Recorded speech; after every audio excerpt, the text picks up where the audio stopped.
All right. Are you good to go, Chris? Shall we formally kick this off? Sure, Hazel, that sounds good. Just ticked past 4 o'clock. Hey, so welcome everyone to the first City Futures Research Centre seminar of 2022. I'm joining you today from the unceded land of the Gadigal people of the Eora Nation, and some of my colleagues are joining us from Bidjigal land on the UNSW campus, where our lab space has just reopened today. Woohoo! I acknowledge the traditional owners of the land on which we're living and working, and I pay my respect to elders past and present. And people are joining us today from all over the place, so I encourage you to share in the chat which lands you're joining us from today if you would like to.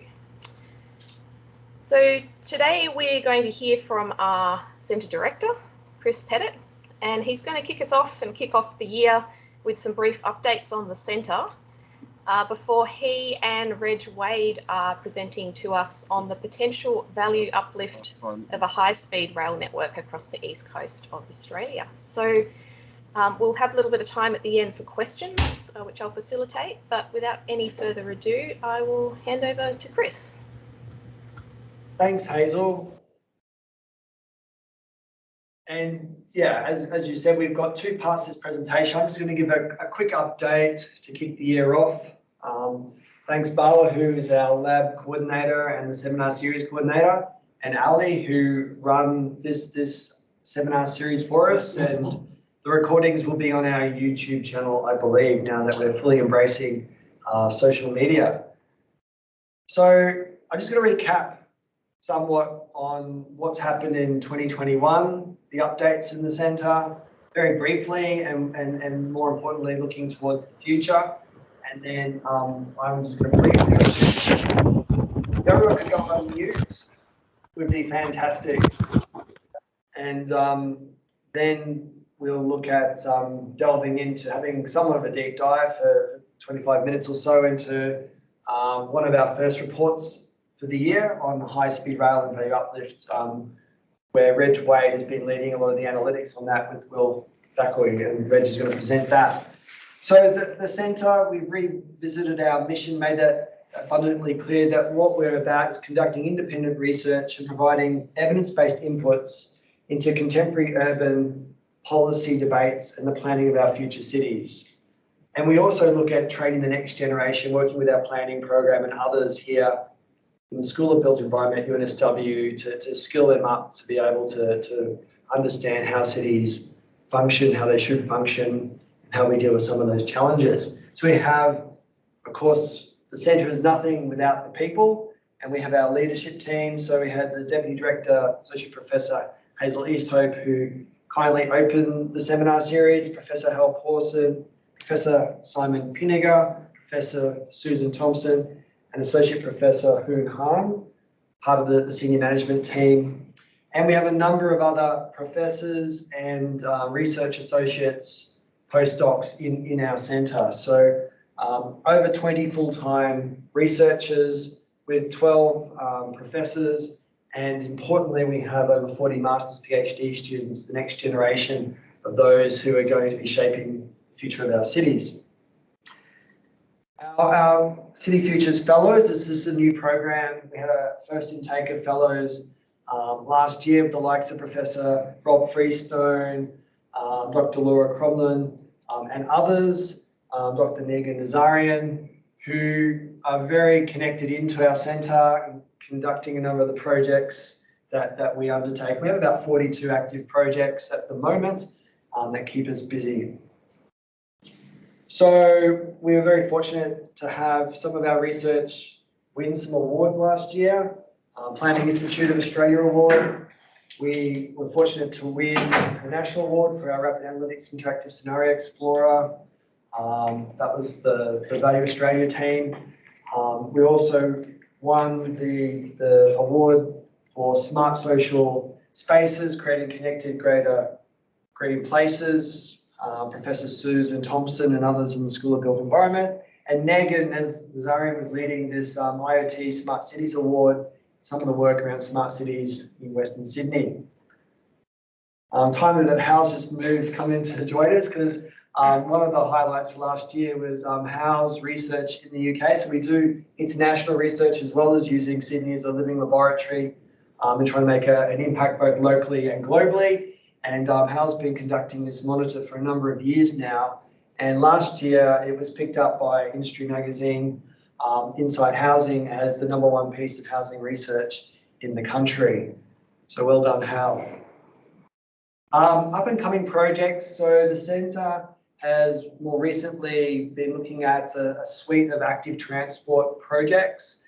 We've always had the sort of healthy built environment portfolio led by Professor Susan Thompson, but more recently delving into really active transport around cyclability of our cities and how do we design better cities that are more active transport friendly. So Dr. Mike Harris is leading some work there on behalf of the centre, and Dr. Brian Lee is also leading some work around building a bikeability tool to help the better planning as we look at rolling out more cycling infrastructure across Sydney and our cities. And we do this, of course, in partnership with Transport for New South Wales, Penrith City Council, Wollongong, and a number of other key partners.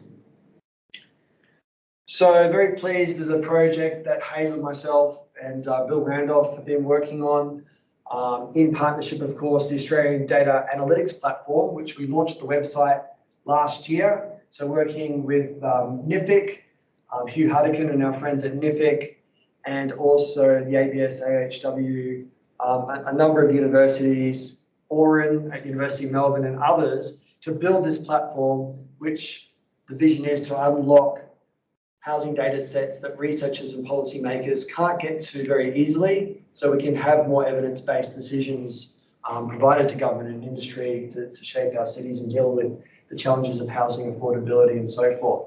Part of that is colouring cities, working with colleagues at University College London and the Turing Institute in the UK, being able to take what they've got with Colouring London and set this up for Colouring Sydney, Colouring Melbourne, Adelaide, and so forth. So a very exciting infrastructure project that we have underway. If you'd like to know more about that, have a look at the website or speak to myself, Hazel, or Bill. Media hits. So the centre last year did very well media-wise. Bill topped the charts with 53 media hits. Hal wasn't far behind him, and Hazel as well. But it's very pleasing that some of the research that we undertake is picked up in the media, and the research that Reg is going to be presenting with myself today got picked up by the Australian Financial Review a couple of weeks ago. I think we had about 2 million potential views of that research. So yes, it's great when the Australian Financial Review and others pick up what we're working on, and that's what we're working towards, is research that has impact. Our facility. So this is the first time Bala's dusted off our city analytics lab. So Hal, Reg, Bala, and myself are in the actual lab. It's a hybrid setup. So we've got a video wall here behind me. We've got touch screens. It was opened by Minister Fletcher a few years ago, but with COVID, it's been sort of mothballed a couple of times for obvious reasons. But really, and we're very excitingly, we're about to launch sort of an extension of the facility in the new Parramatta Innovation Hub. And we've been working on that, so stay tuned for that. But really a space to support planning, decision-making, urban design. So we've also been looking at the SDGs more carefully and understanding how we can really make a difference globally, and what research we're doing across our 42 projects is addressing which SDGs. Unsurprisingly, we've got quite a bit of research looking at SDG 11, which is around sustainable communities and cities. And we have about 84% of our research looking at addressing somewhat one or more of the SDGs. If you want to know more about that, Ali's put that up on our website, and there's a URL link to that.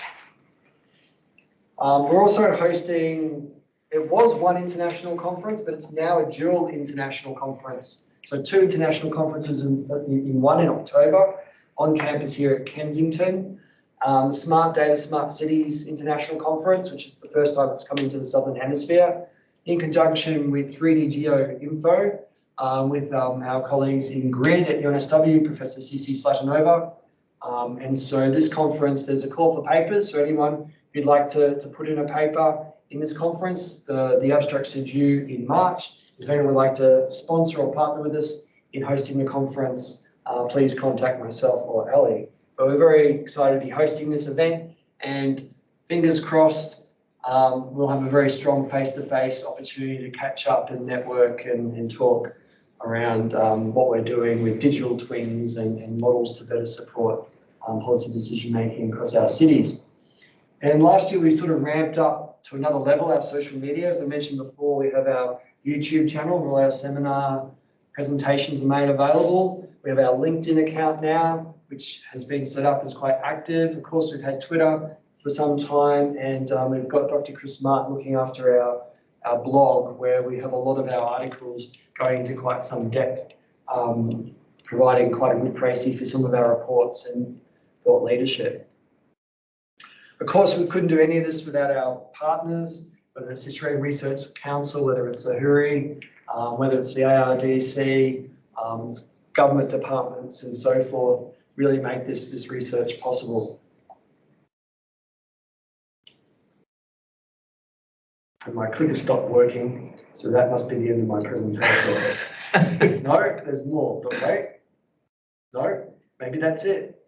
End of presentation. So what we'll do now, that was just a quick update. I'm sure there's no questions around that, but just sort of give you a snapshot of what we've been up to recently, City Futures, and what we're looking towards. So we might get into the more exciting part of the presentation, which is the preliminary investigation that we've done looking at the high-speed rail network across the east coast of Australia. And we're just going to switch slides here. So as Bala juggles the technology, I'm just going to briefly introduce it and hand to Reg to really go into the deep dive in the work that we've been doing. But we will stress it is a preliminary investigation, and what we've been looking at doing with this piece of work is trying to understand with value uplift and sort of thinking about transformational infrastructure like high-speed rail, other ways of what it might mean for those cities and regions that it goes through, and what are the potentially financial sort of uplift opportunities for understanding what value it might create across that infrastructure. And I guess high-speed rail might be back on the agenda.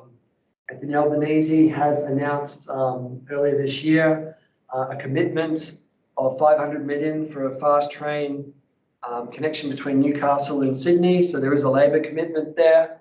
We know that John Alexander, parliamentarian, is very supportive of high-speed rail.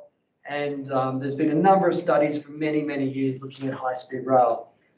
We have a project that's been undertaken in partnership with Frontier SI and Commonwealth Bank of Australia and others called Value Australia, where we're starting to develop some techniques and some deep analytics to be able to do what Reg is going to walk through, what we've done quite manually for this study, but being able to rapidly be able to look at value uplift scenarios and changes in property prices.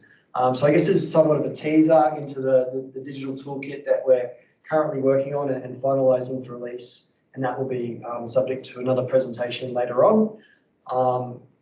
And really what we wanted to do is provide an independent view and analysis of this high-speed rail across the east coast of Australia, and really see if we can stimulate debate in a timely sort of way, given we are coming up to a new federal election. So I'm going to hand over to Reg now, who's going to drive the rest of this.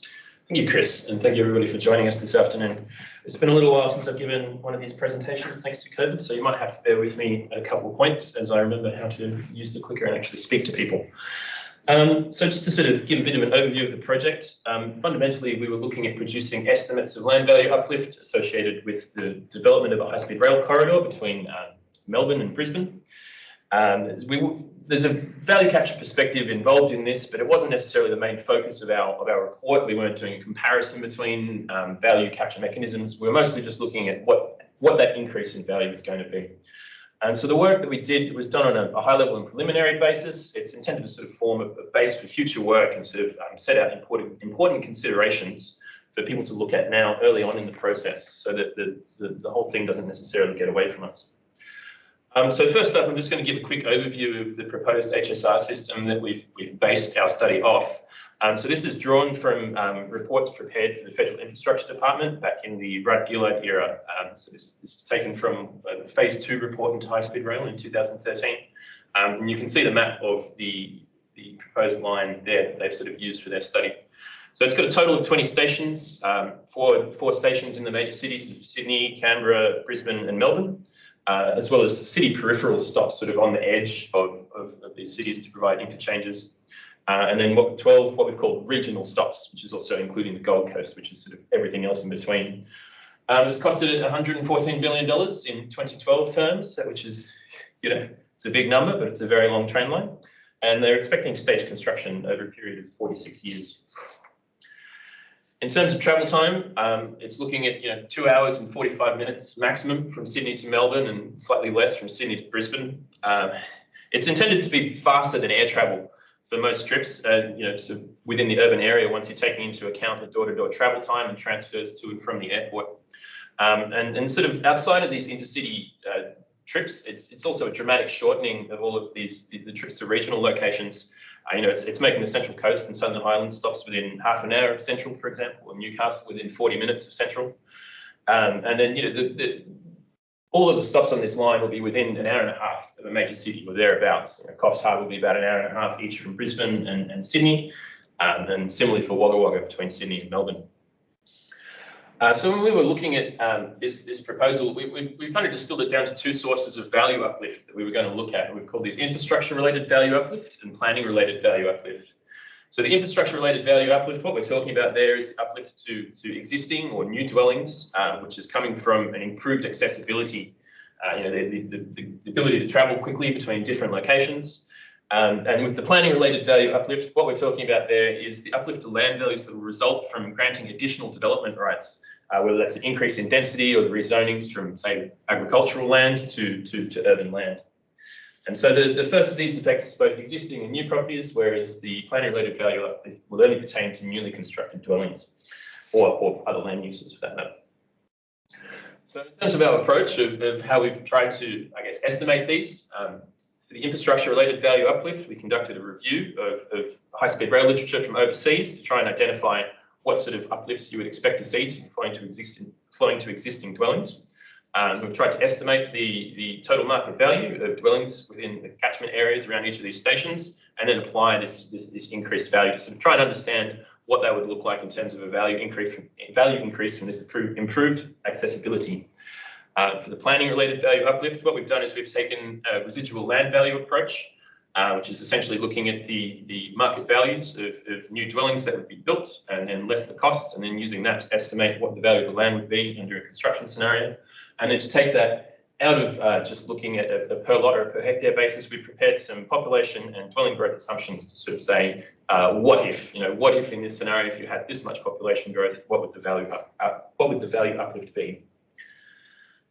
So it's important to know that there is just a couple limitations to our scope, which are quite key, and they were sort of done for the purpose of reducing the complexity of the analysis at this preliminary stage. Obviously, there's further work to be done to address these in the future.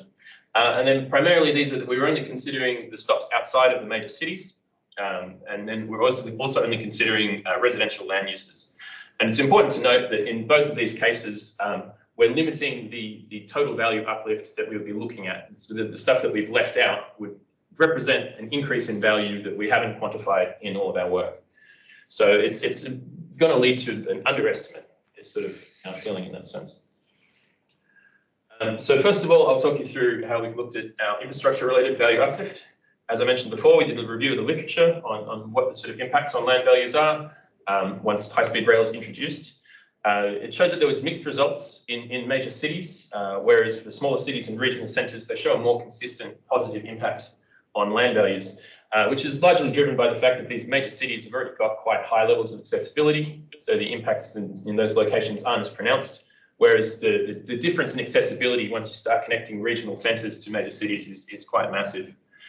So we identified a range of value uplifts between 10 and 14% as a result of this review. So we took the number of dwellings from the 2016 census by looking at various statistical areas and catchments around the proposed railway stations.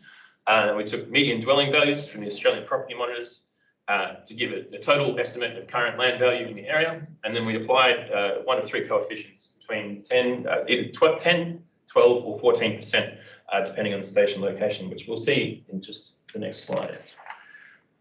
So this table essentially shows the results of this analysis of infrastructure-related value uplift, which we've shown in the column on the far right. If we're looking at just the overall figure, it's $25 billion is what we've estimated this at. And that obviously varies between different stops. Excuse me 1 minute, I've just talked my mouth dry. And in the interest of keeping the presentation moving and having enough time at the end for questions, I'll try not to go too much into the details of this. There's, of course, more detail in our report, which is available online. We'll have a link at the end of this presentation. So just to talk about a couple of quick limitations in terms of the infrastructure-related value uplift analysis. We're using median house prices for detached dwellings in a lot of these locations, and particularly the Gold Coast. You'll have a lot of higher density built forms, such as apartments or townhouses, which will have lower sales values. So it's probably going to produce a bit of an overestimate using this, but because again, it's sort of we've used a few heuristics in our process to make sure that we can get this out in a timely fashion and sort of leave a bit more detail to future work. And the second limitation that we've identified here is that the value uplift coefficient, this 10 to 14% increase, it's being transplanted from cities in Asia or regional centres in Asia, and there might be some issues in terms of transferring that to the Australian context. It's kind of hard to say because unfortunately nobody's built high-speed rail in Australia before for us to do comparative analysis on. So this next section is talking through the planning-related value uplift. This first slide is essentially just providing an overview of how a residual land value analysis would work. So the basic formula is your residual land value is the market value of new dwellings less all of your development costs, which is also inclusive of a profit margin for the developer based on their cost and risk. So essentially, you've got your revenues, and then from that, you'll take away your various cost components, your marketing, your construction costs in terms of your materials and labour, all the way down to whatever you have left over is then what the developer is able to pay the current landholder to purchase their land and then complete the development.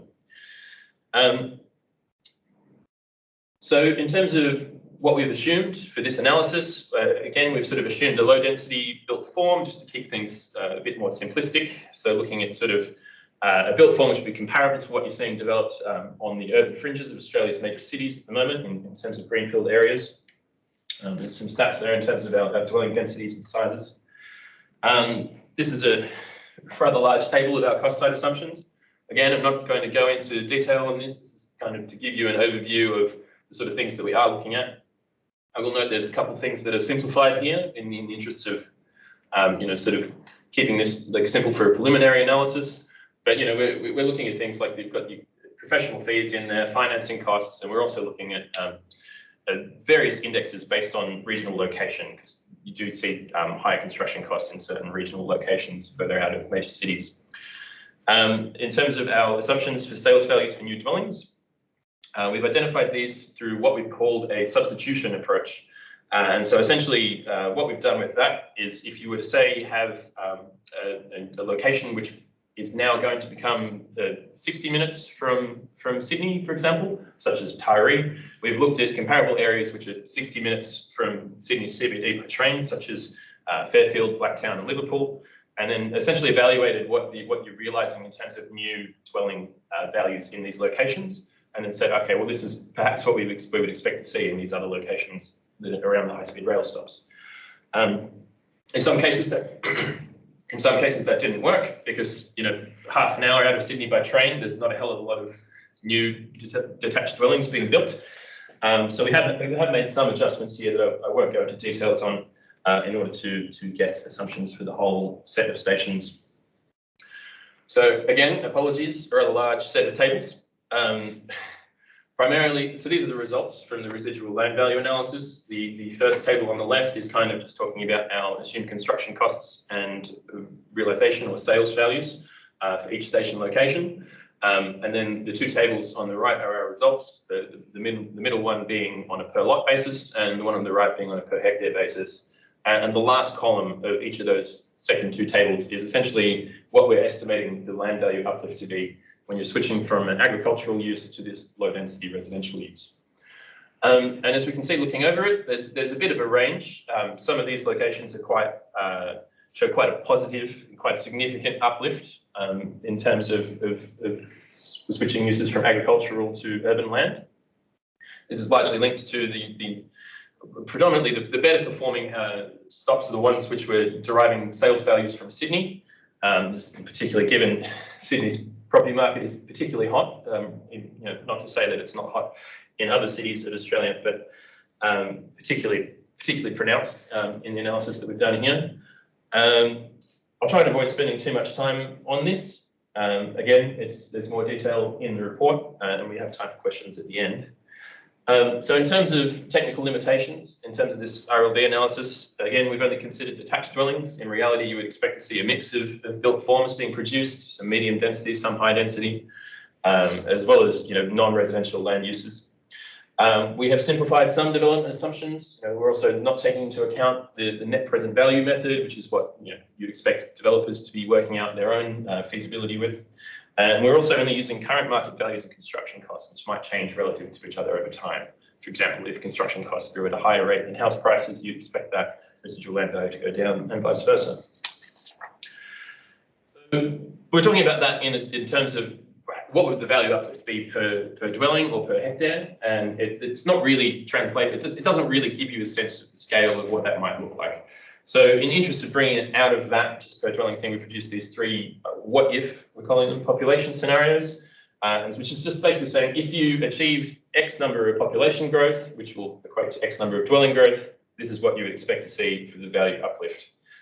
To produce detailed forecasts and actual estimates of what we think the population growth would be is a very long process. You have to do land use planning around every stop, and it's definitely out of scope for this particular report. So these are our results. Once you're looking at the population scenarios, so just again, a large table. This seems to be a bit of a thing of mine. You can see that the first three columns is the population and the high, medium, and low scenarios, ranging from a high scenario of potentially 1.25 million people moving into stations, the areas around these stations, which represents a very aspirational sort of shift in the way that we plan, and it would involve a concerted effort across states to say we want to be settling people in the regions and away from cities. Sort of down to the lower estimate of about 250,000 people, which is much more modest.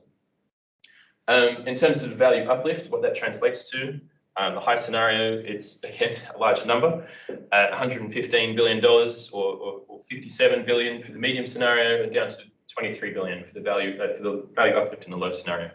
And so I will note that this is separate or exclusive to the infrastructure related value uplift that we identified. So it's an extra 25 billion on top of whatever number that you get out, which is obviously dependent on your population increase. So that would be up to 140 billion in the high scenario, or if we're just looking at the more modest low scenario, still close to $50 billion.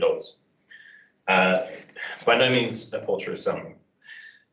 So in terms of limitations of the population scenarios, as I'd said before, they're deliberately rudimentary, and it's not been based on this long detailed analysis, which is something which would have to take place as part of the feasibility studies involved in planning for this line, if it were to be built. So as a result of everything that we've kind of looked at here, we've got 5 key considerations for policymakers. And it's sort of important that this stuff happens ahead of time. It happens now. So in terms of it's very important that the project details don't get announced ahead of any value capture mechanism that would be proposed. This is largely due to people then speculating on property increases, and it has the potential to erode a lot of this potential value capture that you can get if you implement a system after people have already started speculating and bidding up the price of land in these areas. Well, there are mechanisms to then sort of claw that back, depending on how you set up your value capture mechanism, but it becomes politically unpopular very quickly. Our second recommendation is that, it's going to require a lot of buy-in from the states. The division of powers means that the Commonwealth isn't actually going to be responsible for implementing any of these sort of planning regimes or the value capture mechanisms themselves. So it definitely needs to have good coordination and communication in that regard. The third recommendation is around, I guess, political sensitivities of the implementation of value capture, which I'm kind of using as code for people being afraid of new taxes. We've all seen how the introduction of taxes has gone in a lot of cases in Sydney, so it's really important that governments communicate who would be paying for these value capture mechanisms and whether or not it's coming out of increases of value of existing landholders or being added on to the cost of new dwellings, which in reality it isn't. So number 4, our recommendation is that this detailed land use planning process that I was talking about to work out how many people would actually go around these stations, it's something that needs to be integrated very early on in the process of planning for this HSR network. It's a very significant, complicated piece of work and would, again, require buy-in from the states and also local governments along the line. And this 5th key consideration, this more speaks to the fact that the high-speed rail network presents an opportunity to proactively shape settlements in Australia. It sort of hasn't, on a scale it hasn't really been seen before in the Australian context. So it's important to, I think in this case, to have a national settlement strategy in the sense to say, all right, well, this is where we want people to go overall for all of Australia, as opposed to perhaps a more piecemeal approach, which has existed in the past. Yeah, so just giving some acknowledgements. A big thank you to Professor Rob Freestone and James Abbott for reviewing the work. And yeah, a big thank you to the Value Australia Project who have funded the scheme. And at the bottom here, we have a link to our report if you would like to open it up and take a more detailed read. And I guess now we have time for questions. Excellent. Thanks very much, Reg and Chris. That was fantastic presentation. There are hands up already, so I will throw to David for the first question.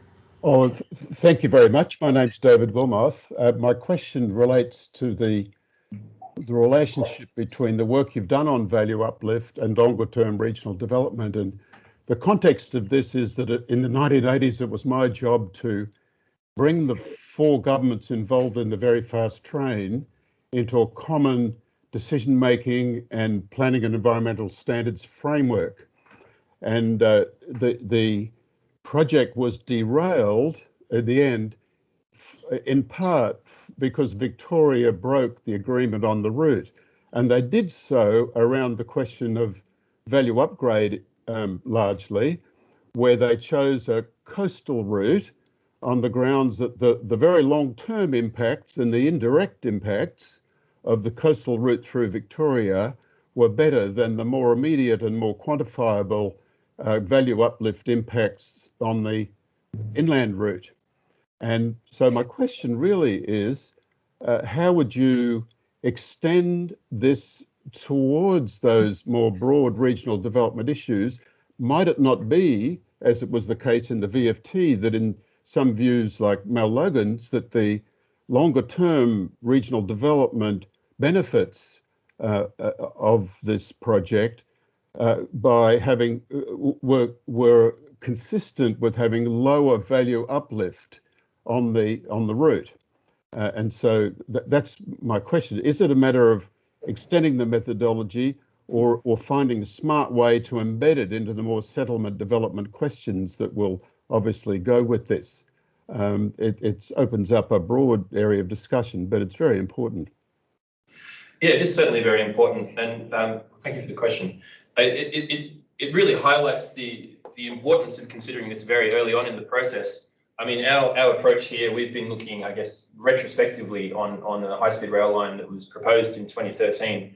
But I guess our strong recommendation would be that for any alternative routes that are even being considered, that you would conduct a similar analysis. And then in those cases, it would basically boil down to, I guess, the priorities of the government at the time around whether or not that longer term regional development benefits that could be realised are more important than being able to capture a higher amount of value. And certainly by no means should they be pursuing the highest amount of value capture. It's extremely important to be looking at the regional benefits. But yeah, ultimately it would have to be a decision that is contextually made, but with a view to being able to understand what the value capture would be. And then, yeah, I guess like a cost benefit being done on that. Chris, would you like to add anything? So I'll just add to David, because I guess this is a preliminary investigation where we've only just taken the existing reports where, I mean, this methodology we hope would then be applied. It would need to be, as one of our recommendations, sort of embedded within a national settlement agenda and proper planning and looking at all considerations. And as Reg was showing, there's a lot of sensitivity just in the population growth that will drive, you know, whether in our low scenario on the what if, then we're looking at 23 billion as opposed to 115 billion. So I think there's also the accessibility and the connectivity component, you know, which was still considerable, that infrastructure accessibility uplift, which was around 25 billion. But I think really you need to be able to look for a lot more what if. So we're not saying that this should be the final. That was not the purpose of our report, was to say this is where it should go. We were just taking, if we were to look at this sort of approach, you know, we haven't done the modelling. If you were to change the routes, we've been working on a toolkit that you can then drag and drop new stations, and it will tell you, and you can calculate quite quickly what those different scenarios might be. But yeah, I think that would need to be, you know, fully considered. What are the final stops? Sure. We're just really trying to illustrate that if you took that, for example, as a network, there's huge amounts of potential value uplift that could then go towards the infrastructure. And also we hope other schemes around housing affordability and making those areas more livable, equitable, resilient places to live. Sure. I was just thinking that you might give some thought to the methodology, not to do a broader study, but to show the ways in which this embedding can actually extend your methodology around value capture through different means and instruments and over different timescales. You know, not to do the work, just to show how the embedding can be more rigorous than just throwing it to the political lines. Good point. Thanks, David. Thanks, David. Our next question's from Kerry. Thanks very much, and thanks, Reg, for the presentation. What fun to be playing with train sets. Excellent stuff. A couple of things just with my developer background, just that you might like to ponder. The taking of relative worth from Sydney and planting that in a regional location is, I think, something that needs careful thought. Certainly it's not the way that the market or the development industry would think of product pricing. There's a relativity for new land or new house product which relates to the existing house product within a place. And that isn't going to, well, it's got a very complex interaction with infrastructure delivery, even a transformative infrastructure delivery like rail. More particularly, some things to ponder are, would a developer want the same development margin in a regional location? And typically the margin the developer wants reflects risk, and the risk in a regional location is significantly higher than in a larger metropolis. And that will drive some considerable change in those numbers.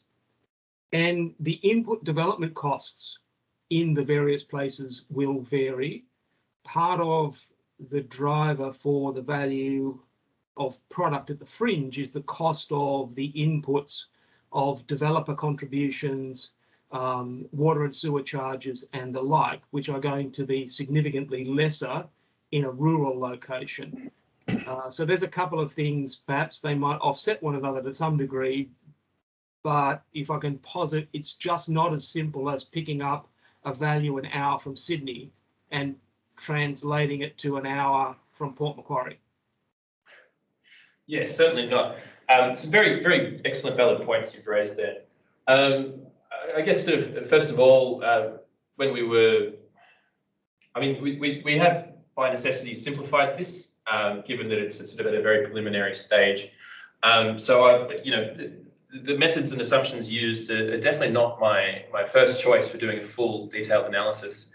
The substitution approach that we used in terms of taking land values from one location just purely based on distance, yeah, again, definitely wouldn't have been my first choice, but in terms of the expediency of what we have available to us now, as part of the Value Australia project, we're working on developing further tools that would be better placed to understand the impacts of just this change in accessibility in terms of the introduction of a new rail line, all other things staying the same, which should hopefully try and address some of these, the downfalls of just transplanting a single house price from one location to another.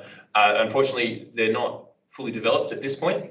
And I guess we kind of wanted to really start getting the conversation looking at the value uplift quite early on in the piece, because it is possible to lose ground on this quite rapidly if the planning process for the high-speed rail moves ahead without it.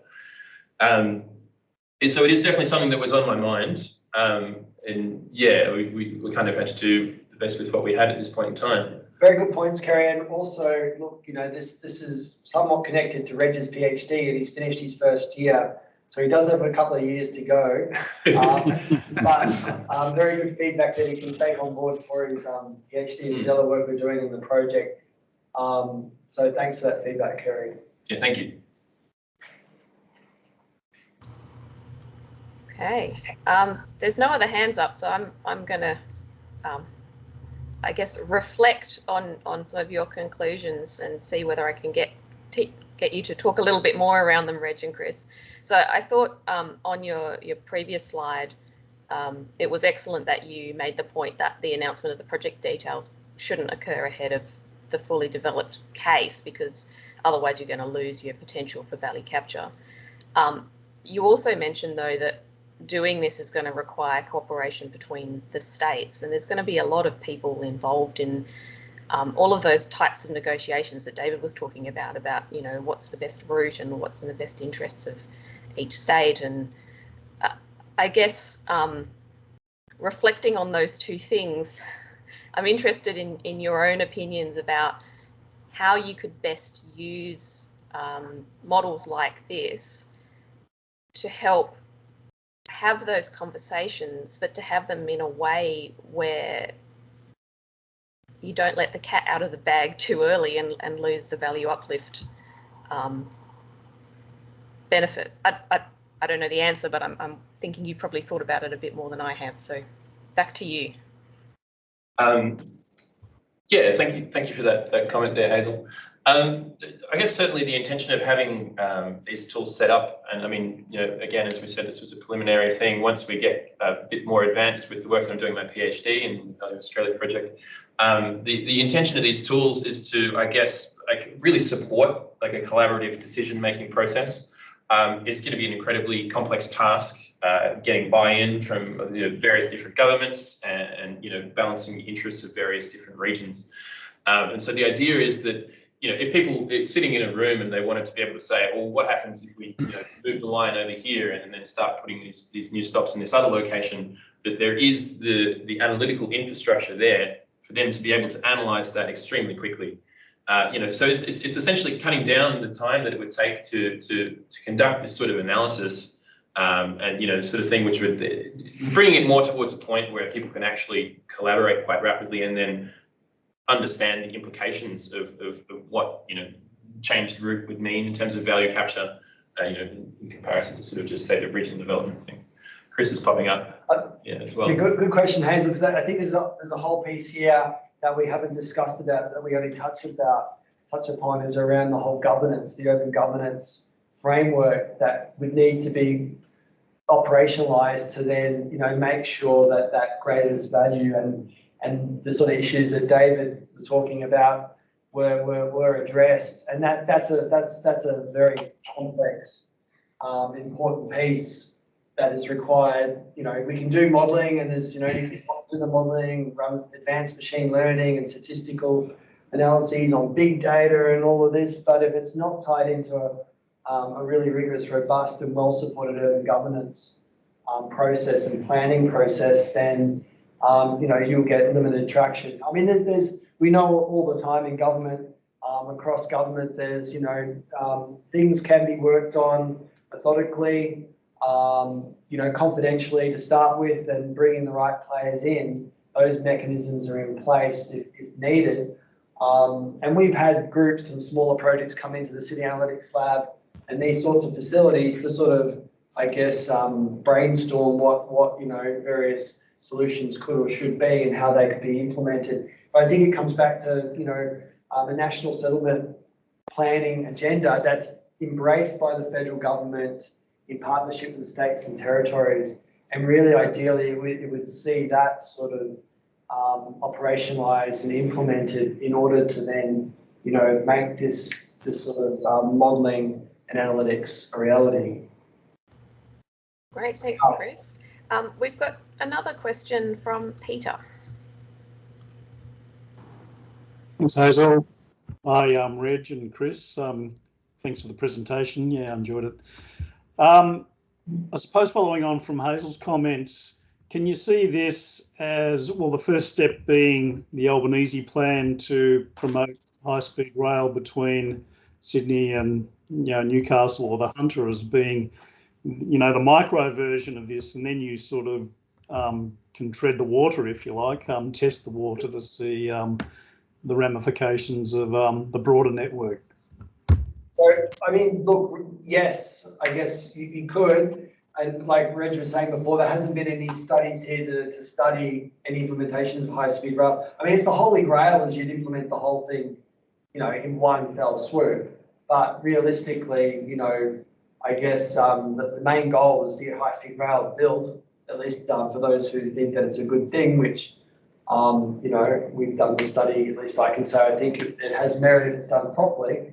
But yeah, being able to then look at one particular study or tranche of that, and then look at the lessons learnt and study that, and then take it forward.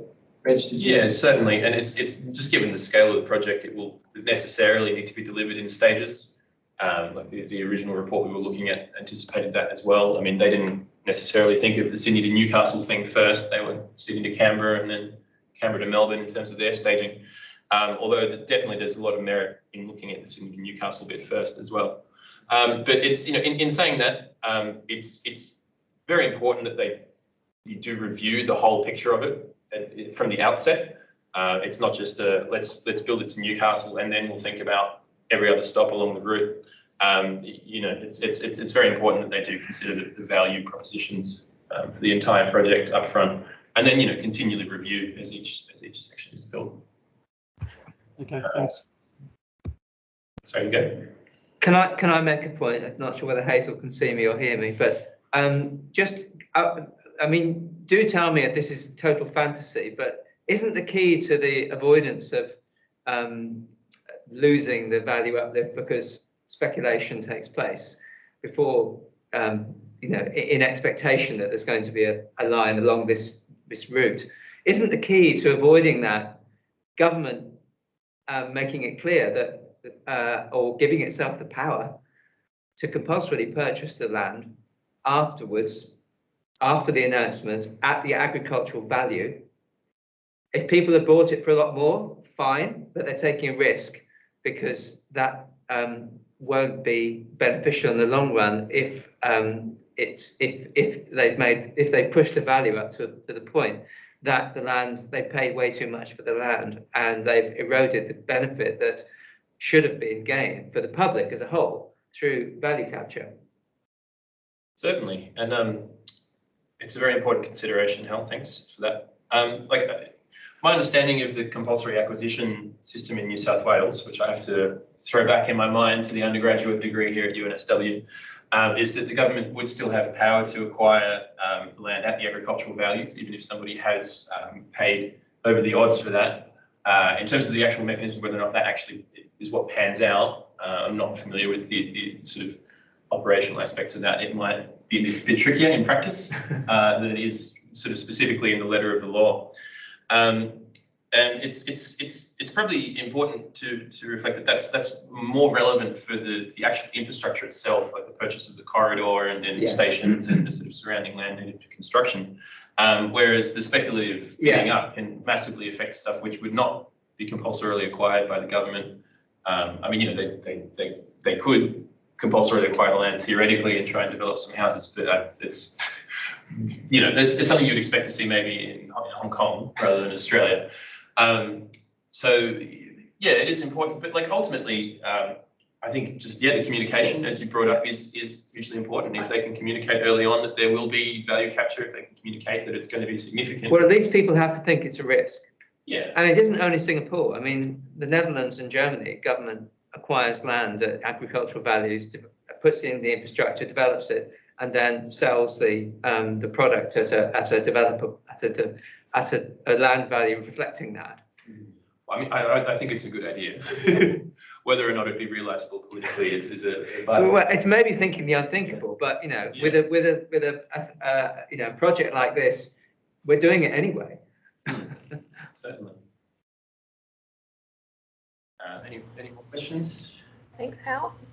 There was a hand up before. Perhaps it was Todd. If you wanted to ask a question. Yes, thanks. I just wanted to ask whether, I guess, the experience of regional communities of, you know, increasing house prices during the pandemic and the dislocation that's caused in some instances is kind of a factor that is considered in this analysis of whether or not value uplift is a positive thing in regional locations. Thanks for that question. It's very, very good point. No, it's not something we've considered, is the short answer. We've sort of tried to take a value ambivalent approach, or sort of we're not trying to apply value judgments on what the value uplift here. It's definitely something which would need to form part of any socioeconomic impact assessment of this infrastructure, and you know, it extends beyond just the value uplift being a potentially negative thing on certain communities through to you know, potential shifts of growth to areas around the high-speed rail stations. For example, it's the areas between the stations might not see as much economic development as they would have seen otherwise. There's a whole range of complex social issues and economic issues that need to be addressed here. It's something that we shied away from in this case, but it's definitely something that as planners we would 100% say needs to be evaluated as part of the planning for this infrastructure. I mean, yeah, it's an interesting point. We've got other colleagues in the centre, like Bill Randolph and Will, are doing some work looking at what, and others with the Huri project, I think, with Laura Cromlin, looking at work, you know, what does it mean in regional New South Wales, you know, with what's happening with people moving to the regions and vacancy rates, you know, getting down to 1% or so. And I guess, you know, forget fast rail, but there's obviously an impact on regional communities that's happening with, you know, property price increases going up 20, 30% in some areas. And what is that doing on current infrastructure too? People are moving to areas, obviously Byron Bay is one that's talked about, but there's many others across the country where, you know, post-COVID, what is this going to mean for regions, and in the long term too, where people are moving further out? What does that mean for schools? What does it mean for hospitals and other infrastructure? So yeah, there's lots there that needs to be unpacked. I guess so. Speaking of Will, just to interrupt you, he's got his hand up. So Will, do you want to contribute to this conversation? Hey guys, great presentation, Chris and Reg. Nice to see you again. I was just wondering a question around sequencing, because, you know, we were bringing up the idea of what sort of section of the rail gets built at what time, and obviously the sequencing of when they announce this is very important because you got to capture the value before it goes up. So I was wondering if you guys have any thoughts about, you know, with those different sections of the rail being built at different times, when the value capture policy would be would it be implemented differentially for each different sort of section of the line? And I mean that we might not have an answer to that yet, but I'm just wondering if there's any thoughts about that. Yeah, I mean, we certainly don't have an answer to that at this point with the work that we've done. It's largely dependent on what method or what mechanism you would use to try and capture the value. I guess the timing of it, if you're looking at betterment levies, it's probably going to be implemented sort of around about the time of construction or ahead of it, or if you follow the IA recommendation for a broad-based land tax, it's something which rolls in over time and theoretically gets capitalised into house prices, according to some people, although that's slightly dubious. Yeah, it's definitely something which would need to be forming part of the broader look at value capture as part of this in terms of the planning for the new line. And I guess various states and territories have various mechanisms already, and there's no consistent approaches too. So I guess there's a previous Grattan Institute report done a few years ago that had some interesting things to say about value uplift. But I guess one point I possibly would agree on that report was around trying to come up, if we can, with a consistent approach. Because if you're going to implement this across states and territories, and then, that then links into, somewhat to what you're saying about sequencing, and also equity and the equitable distribution and approaches for that value uplift. Very big question of fairness there. Yeah, sorry, it was a tricky one to answer, but. Well, Will, I should throw it back to you as a co-author on the report. I know.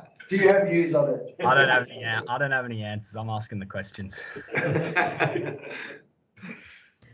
All right. Well, we're a few minutes from the end of our session, and I think that has been an absolutely fantastic presentation, followed by a really interesting conversation. So thank you for that, our presenters and our audience. Thanks for joining us for our first seminar of 2022. And we hope that you will join us again for future seminars that'll be running throughout the year. So keep an eye out for those. And yeah, please join me in thanking our presenters today. Thank you very much. Thank you. Thank you for the great questions, guys. Happy Friday, everyone.